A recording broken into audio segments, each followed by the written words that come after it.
Giant Steps by John Coltrane has always been considered as a difficult tune for jazz pianists to understand, to learn, and to play. Of course, adding to the complexity is that the tune is usually played very, very fast.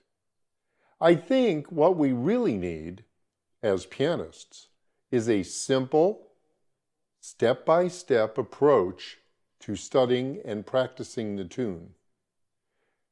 In that way, we'll develop the tune into our subconscious so that we can play it freely. Once the tune is totally subconscious, we should be able to improvise on it. So let's take a look at a basic understanding of giant steps. There are many, many analyses of giant steps, but here is the bottom line. Let's get a basic understanding of giant steps. It actually is pretty easy. Giant Steps is a 16-bar tune. And John Coltrane created a tune based on major thirds. Sometimes the major thirds go up, sometimes they go down. But all you really have to understand is that it's based on major thirds. When working on a new tune, I recommend that you create a chord chart of the tune. This allows you to work more creatively in the tune, to think about it deeply. Here are some things that you can include in your chord chart. You can have a bass line. You can have the chords in closed positions and all their inversions. You can have the melody. You can have the chord names. You can have all the scales for every chord. You can also include any analysis that you'd like to remember later on and to think about.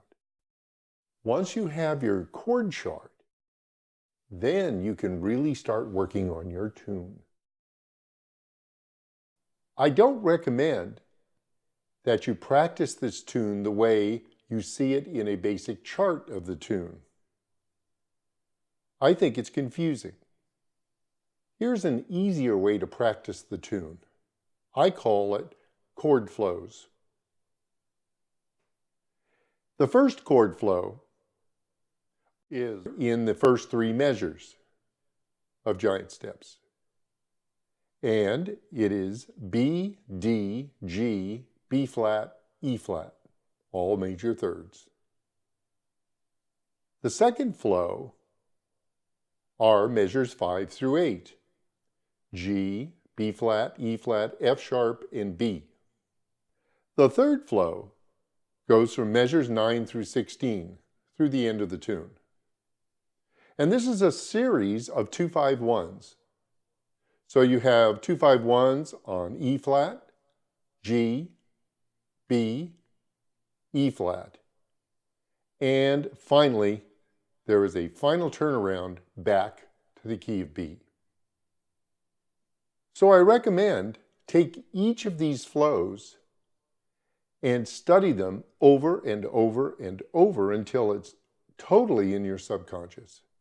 For instance, you can say out loud, B, D, G, B flat, E flat. That's the first flow. B, D, G, B flat, E flat. And say it over and over and over until it's just stuck in your brain. You could also play that with the left hand. B, D, G, B flat, E flat.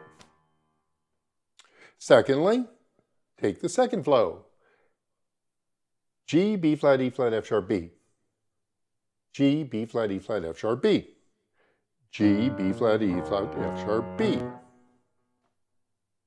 And the last would be the flows of E flat, G, B, E flat. And then I include this final one going back to B. Okay, once you've done that and you've familiarized yourself with the flows, let's take each of the flows playing with a bass note and the melody note of the tune. So the first flow is like this.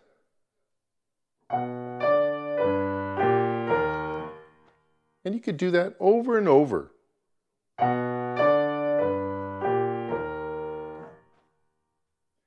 And then, of course, you have the A to D. It's just a 2-5 going to the next flow, and that is G, B flat, E flat, F sharp, B.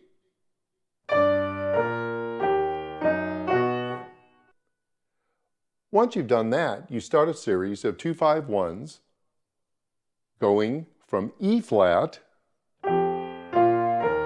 then to G, then to B, then to E flat, and finally going to B.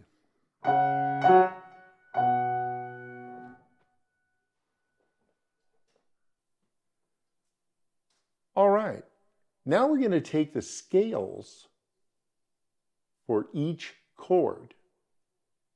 And if you'll note, we have a B major 7th, and it's a B major scale. Here's the D, we'll play D mixolydian to G,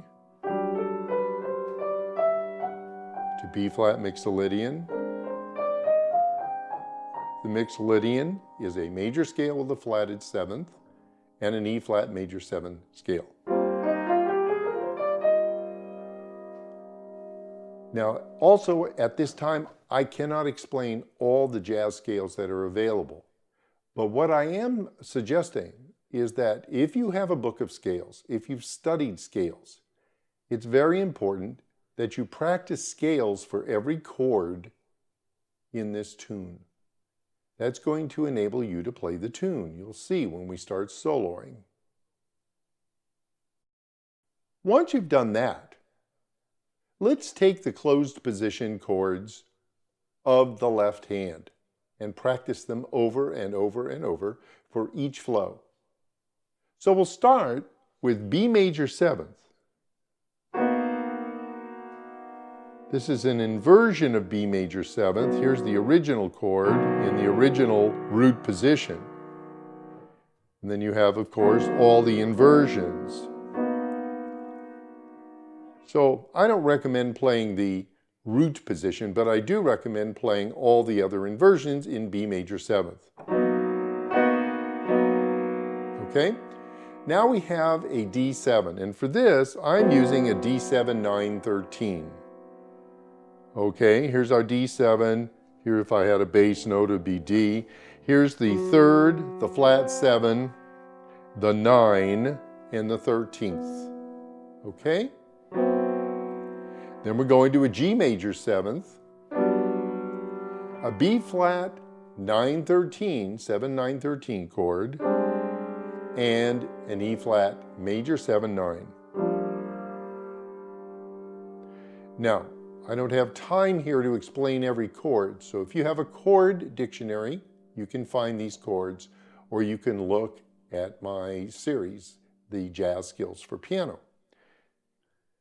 Now we're going to play a 2-5 taking us to the second flow.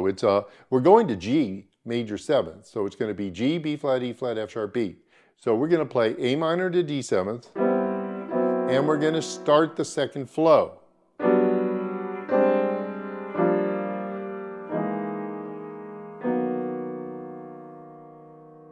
All right, now we're going to play a 2-5-1 in E flat, 2-5-1 in G, 2-5-1 in B, and a 2-5-1 in E flat. And finally the 2-5 going to B. So you need to play that over and over and over until your left hand knows these closed position chords through the tune. And I do it from flow to flow.